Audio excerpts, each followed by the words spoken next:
যে ইহলৌকিকতার পাপ পারে অতিলৌকিক কোন ঈশ্বর, ধর্ম, তার আচার আচরণ, তার বিশ্বাস, এগুলোর প্রয়োজন আছে কিনা। উত্তরাধুনিক দর্শন এই জাতীয় বিশ্বাস বোধকে এক ধরনের অধিআখ্যান নাম দিয়ে অস্বীকার করতে চেয়েছে। একজন বিখ্যাত রাশিয়ান দার্শনিক ইরাসমাস, তিনি নাকি তার দরজার সামনে একটা প্ল্যাকার্ড দিয়ে রাখতেন, তাতে লেখা থাকতো, "The God has died yesterday, man is born today." ঈশ্বর গতকাল মারা গেছেন, আজকে মানুষের জন্ম। আপনি প্রতিদিন দেখেই সেটা বুঝতে পারবেন। আসলে এই যে প্রথাগত জীবন, এই যে ঈশ্বর কেন্দ্রিকতা, ধর্মীয় চর্চা, বিজ্ঞান ও প্রযুক্তির ইহলৌকিক উন্নতি, ভোগসর্বস্ব জীবনবাদ, এই প্রশ্নই করেছে যে ঈশ্বরকে ছাড়াই তো মোবাইল তৈরি হয়ে গেল, তাহলে ঈশ্বরকে আনার দরকারটা কি? এই বাড়িটা তো ঈশ্বরকে ছাড়াই ইঞ্জিনিয়ার, আর্কিটেক্ট আর মিস্ত্রিরা করে দিয়েছে, তাহলে আর ঈশ্বরকে হঠাৎ করে ডেকে তাকেও যন্ত্রণা দেওয়া দরকার কি? আমাদেরও যন্ত্রণা পাওয়ার দরকার। এই প্রশ্ন দীর্ঘকাল ধরে চলেছে। এই প্রশ্ন আজকের এমনটা নয়। প্রাচীন ভারতবর্ষে আমরা জানি চার্বাক দর্শনও এই প্রশ্ন তুলেছিল। ভস্মীভূতস্য দেহস্য পুনরাগমনং কুতঃ? ভস্মীভূত হয়ে গেছে যে দেহ, সে আবার ফিরে আসবে, আরেকটা নবজন্ম লাভ করবে, এসব বাজে কথা। এই ছিল চার্বাকদের বক্তব্য। এই যে ভোগবাদ বা এই যে জড়বাদ, তা নিশ্চয়ই বিজ্ঞান ও প্রযুক্তির সহায়ে পৃথিবীর যে বহিরঙ্গের উন্নতি করেছে, কিন্তু ভেতরের উন্নতি কি করতে পেরেছে? একটা অসাধারণ সুন্দর গল্প আছে। গল্পটি বলেছিলেন একজন বিখ্যাত নোবেল জয়ী পদার্থবিদ, পদার্থতত্ত্ববিদ, ফিজিসিস্ট। তিনি বলছেন যে একজন খুব বড় বিজ্ঞানী অনেক সহায়কের সাহায্যে একটা দারুণ যন্ত্র মানব তৈরি করেছে। এখন এসে গেছে না আর্টিফিশিয়াল ইন্টেলিজেন্স, দারুণ যন্ত্র মানব তৈরি করেছে, যার এতটাই বুদ্ধি এবং এতই জ্ঞান যে সে যা কিছু প্রশ্ন করবে তারই উত্তর দিয়ে দিতে পারবে। বিজ্ঞানীরা দাবি করার পর সবাই রেডি করে, তাহলে প্রমাণ দিতে হবে। বিজ্ঞানী বললেন, হ্যাঁ আমি প্রমাণ দেব। একটা বিরাট অডিটোরিয়ামে পৃথিবী বাছাই করা বিজ্ঞানী, দার্শনিক, সাহিত্যিক, ধর্মতাত্ত্বিকরা উপস্থিত হলেন। সেই ফিজিসিস্ট তার যন্ত্র মানবকে নিয়ে এলেন, তার প্রযুক্তি সহ। এবং সত্যি যে যেখান থেকে যা প্রশ্ন করছে সে সব উত্তর দিয়ে দিচ্ছে। বিস্ময়। সবাই যখন মুগ্ধ, তখন হঠাৎ করে ওই বিজ্ঞানী যিনি এই যন্ত্র তৈরি করেছেন, তার শিশু সন্তান হঠাৎ উঠে দাঁড়ালো। উঠে দাঁড়িয়ে তার ক্ষীণ কণ্ঠে যন্ত্র মানবকে প্রশ্ন করলো, রোবট, আমার একটা প্রশ্ন আছে, উত্তর দেবে? রোবট বললো, দেব। বললো, আচ্ছা, রোবট হয়ে তোমার কেমন লাগছে? How do you feel being a robot? Robot নিরুত্তর। সে তো ভেতরের কথা বলতে পারে না, সে বাইরের জগতের জ্ঞানকে আহরণ করতে পেরেছে। এই যে হাউ ডু ইউ ফিল, আমার ভেতরটাকে আমি কিভাবে বুঝবো, দেখবো, জানবো, তা তো আমি জানি না। আমাদের প্রাচীন উপনিষদ বলেছিলেন, পরাঞ্চি খানি ব্যাপৃণাৎ স্বয়ম্ভু তস্মাৎ পরাং পশ্যতি না অন্তরাত্মন কশ্চিৎ ধীরা প্রত্যগাত্মানমৈক্ষত আবৃত্ত চক্ষুরমৃতত্বমিচ্ছন। এই আমাদের ইন্দ্রিয়গুলো সবাই মরে গেছে। কেন? তার কারণ এরা কেবল বাইরের পৃথিবীটাকেই দেখছে, শুনছে, ভোগ করছে। ঠিক আছে, বলুন না 1000 বছর আগে এই বাড়িটা ছিল, এবং আজ থেকে 5000 বছর আগে থাকবে কিনা আমরা জানি না। আমি আপনি এখানে দাঁড়াও, হয়তো 500 বছর বাঁচতে পারেন, আমি জানি না, আমার তো সম্ভাবনাই নেই।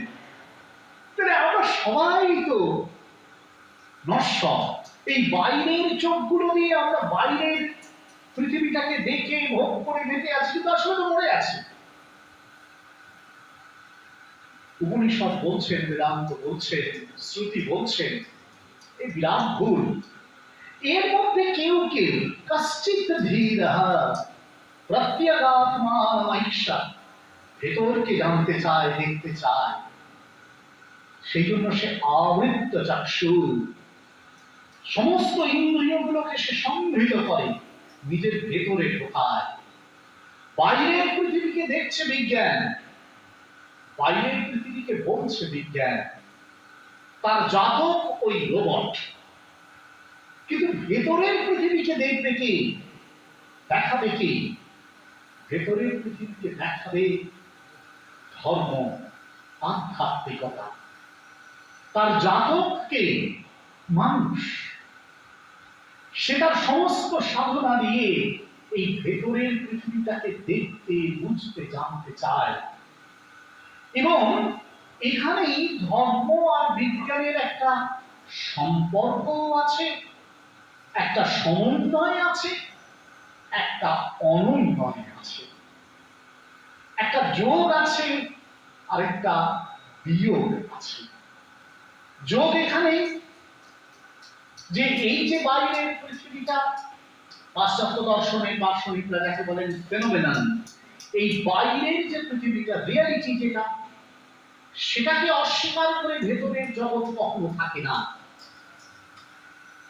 আর এই যে ভেতরের জগৎটা, পাশ্চাত্য দর্শন যাকে বলে লুমেনন, সত্তা, তাকে অস্বীকার করে বাইরের জগৎ বাঁচতে পারবে না।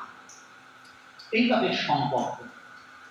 এই সম্পর্কটা, এই সমন্বয়ের সম্পর্কটা তাদের খুঁজে বের করতেই হয়। উপনিষদের ঋষি একটা মজার কাজ করেছিলেন। তার উপনিষদের একজন ঋষি তার ছেলেকে ব্রহ্মবিদ্যা শেখাবে। বলেন, আমি তোমাকে শেখাও, তোমার একটা কাজ করতে হবে। কি? বলে, তুমি যাও, এই বনে চলে যাও, বনে গিয়ে তারপর তুমি ফিরে এসো 1 বছর বাদে। এই যে বনে চলে যাও তারপর ফিরে এসো, তার মানেটা কি? এই বাইরের পৃথিবীটা দেখো, তার যে সমস্ত অস্তিত্ব, সেই অস্তিত্বকে বোঝো, এবার তারপর প্রশ্ন করো এর আড়ালে কি আছে। আমাদের কেন শ্রুতি প্রশ্ন করেছিল, কেনে শিতাম প্রেয়সিতাম, কার দ্বারা প্রেরিত হয়ে এই সমস্ত কিছু চোখ দেখছে, কান শুনছে, মন ভাবছে, কার দ্বারা প্রেরিত হয়ে? তারপর প্রশ্ন করো। বাইরের পৃথিবীটা আছে, ইটস ভেরি মাচ প্রেজেন্ট। বিজ্ঞান তার ভাবনাগুলো খুলে চলেছে একটা পর একটা। আজকে যদি আপনারা পদার্থবিদ্যা বা মহাকাশ বিদ্যার সাম্প্রতিকতম গবেষণাগুলো দেখেন, বিস্মিত হয়ে যাবে।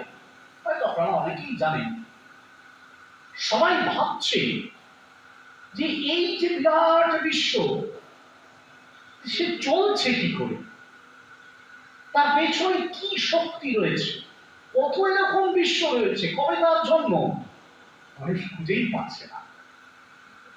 কে পারো বলিতে, কে পারো বলিতে, ভূমার কি রূপ অপরূপ। ভূমা, এই বিশ্বব্যাপী যে ভূমা, তার কি রূপ কেউ জানে না। সেই রূপকে খোঁজার জন্যই ধর্ম ভেতরে রূপ দেয়, মানুষের ভিতরে, জগতের ভিতরে। সেই ভিতরে রূপ দিয়ে সে যাকে তুলে আনে, তারই নাম ঈশ্বর, আত্মা বা ব্রহ্ম, ভগবান, যে নামে ডাকুন না কেন। তিনি রয়েছেন আমাদের ভেতরে, আমি তাকে খুঁজে চলেছি।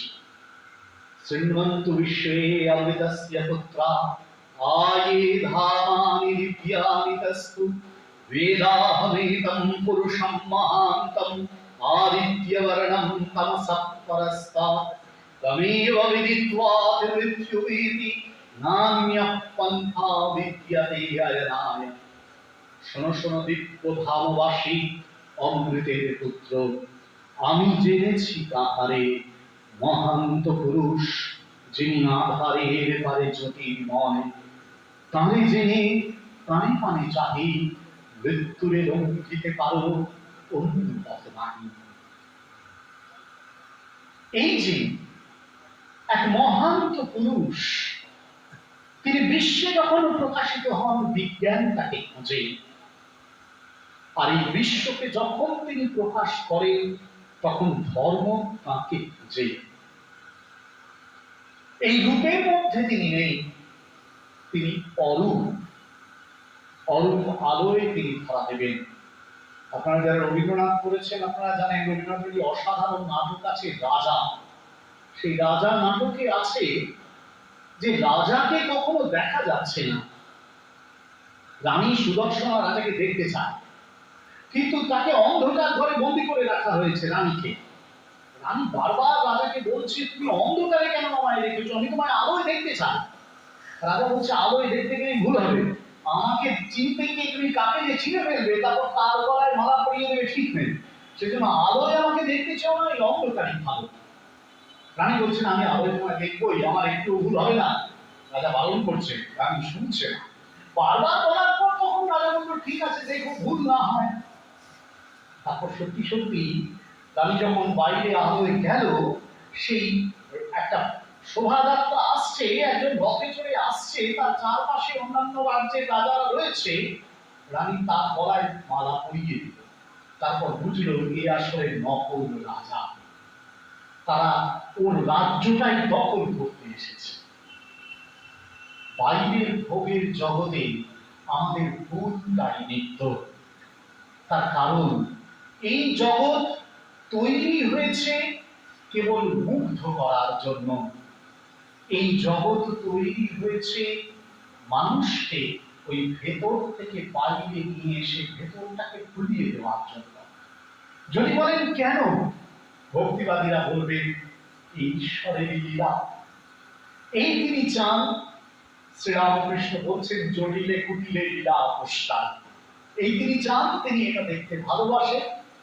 ভাগবতে আছে শ্রীকৃষ্ণ জন্মগ্রহণ করবেন মথুরার কারাগারে, দেবকী বসুদেব বন্দী হয়ে আছেন, তাই এসেছেন। একবারে চতুর্ভুজ মূর্তিতে বালক গোপাল, তারা তো স্তব স্তুতি করলেন, গোপাল তাদের বললেন সবকিছু, যে এর আগেও আমি তোমাদের দুবার পুত্র হয়ে এসেছিলাম, এই তৃতীয়বার আসছি বলে। তারপর তো একটা ইন্টারেস্টিং কথা বলেছে, বলছেন দেখো এই যে আমার চতুর্ভুজ মূর্তিটা এখন আমি তোমাদের সঙ্গে কথা বলছি, এটা কিন্তু একটু পরে আর থাকবে না, আমার রূপটা পাল্টে যাবে, আমি একবারে সাধারণ মানব শিশু হয়ে যাব, এবং সেভাবেই তোমরা আমাকে বুঝতে থাকবে। তবে তোমাদের কখনো কখনো আমার আসল স্বরূপ মনে থাকবে, আবার কখনো কখনো এই মানব স্বরূপেই তোমরা লীলা করবে। বসুদেব দেবকীর সাধনা ভগবানের দৃশ্যমান মানব স্বরূপ থেকে ভগবানের দৃশ্যাতীত ঐশ্বর স্বরূপে পৌঁছা।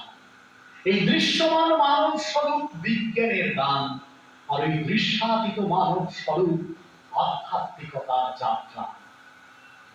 দেবকী বসুদেব আমরা সবাই সে যাত্রাতেই আমাদের আশা।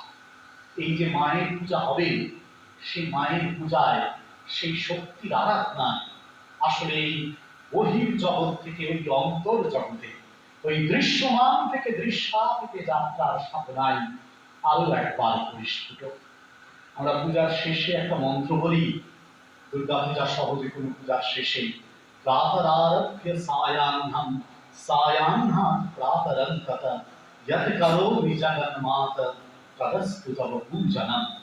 সকাল থেকে রাত্রি আর রাত্রি থেকে সকাল, হে জগন্মাতা যা করছি তাই যেন তোমার পূজা হয়ে ওঠে।